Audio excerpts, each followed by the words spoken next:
Hey guys, welcome back to another video. So this weekend was marked with some signs of hope for the trucking industry, especially for the small businesses in trucking. More often than not, what I'm hearing is that the trucking game is kind of rigged in order to benefit those mega carriers while driving the small businesses out. But this actually might start changing. So let's talk about the regulatory changes that might make it easier for small carriers to survive and to operate. Ready? Let's go!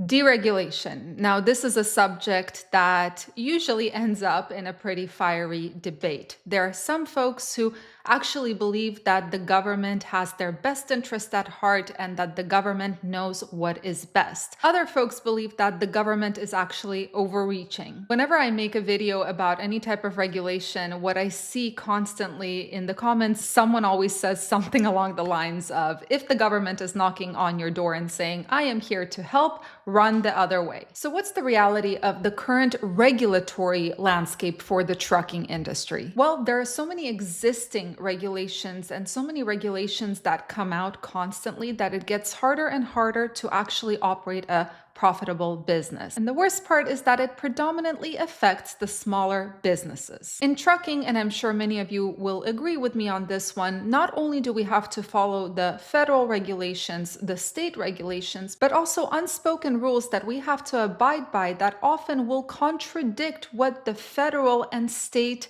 regulations and rules require. Now, when I say unspoken rules, I'm talking about the rules that are placed on us and the expectations that are placed on carriers by shippers, receivers, and brokers, and the threat of something like, for example, Carrier 411, which could effectively ruin a small business. The unspoken rules are things that mega carriers, for example, don't have to worry about as much. Carrier 411 for a trucking company like Knight Swift means absolutely nothing. So I'm going to make the argument that the federal, state, and unspoken rules and regulations are more detrimental to small carriers than those mega giants. But there are now some good news for small carriers. First and foremost, let me tell you about the Prove It Act. Now, this is a bill that was introduced in February of 2024, so in the beginning of this year. And this bill would require federal agencies to analyze the impact of the rules and regulations they pass on small businesses. How do these rules and regulations actually affect the small guys? Now, Representative Brad Finstad, who actually introduced the Prove It Act, said, and I quote, "Too often, small businesses across America are saddled with unnecessary and burdensome one-size-fits-all regulations that cost business owners trillions each year.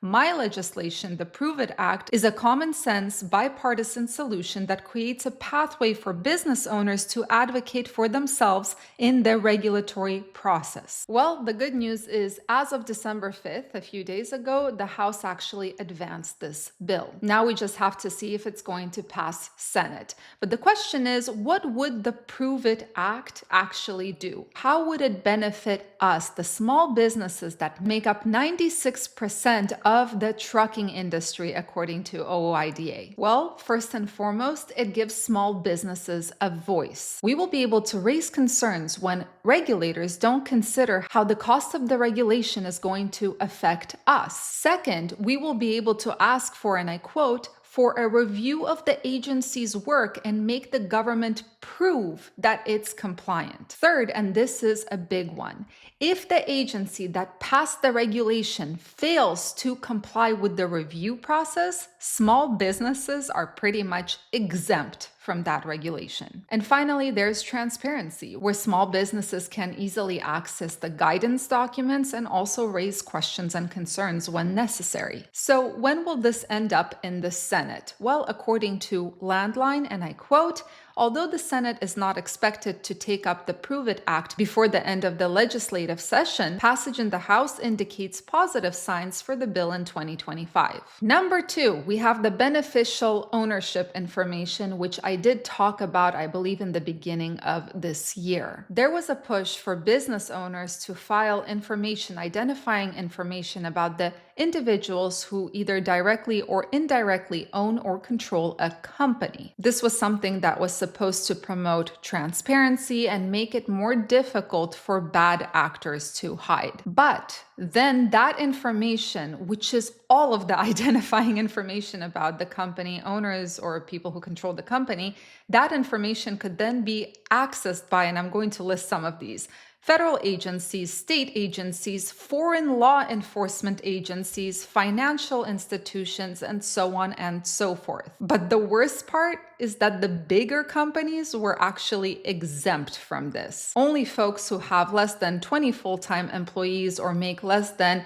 $5 million per year, and so on and so forth, were required to file this. Now, the deadline was from January 1st of this year, 2024, until January 1st of 2025, depending on when you formed your company. But there's good news here as well. As of December 3rd, a federal court judge ordered a preliminary injunction which effectively prevents the government from being able to enforce this. So if you have not yet filed this beneficial ownership information, you don't have to, at least for now. I don't know, guys. Personally, I am very excited about the possibility of the playing field being evened out a little bit to give smaller carriers and smaller businesses in general a better chance at survival. Since 2019, when I started in the trucking industry, the regulatory landscape has changed so much that I, like many of you, I'm sure, started to feel strangled by it all. Now, am I one of those people that want everything abolished? No, of course not. I think there are a handful of regulations that make complete sense. But more and more, I feel like this whole piling on of rules and regulations is there just to fulfill one ultimate goal: ensure that there is absolutely no way to operate without breaking some type of rule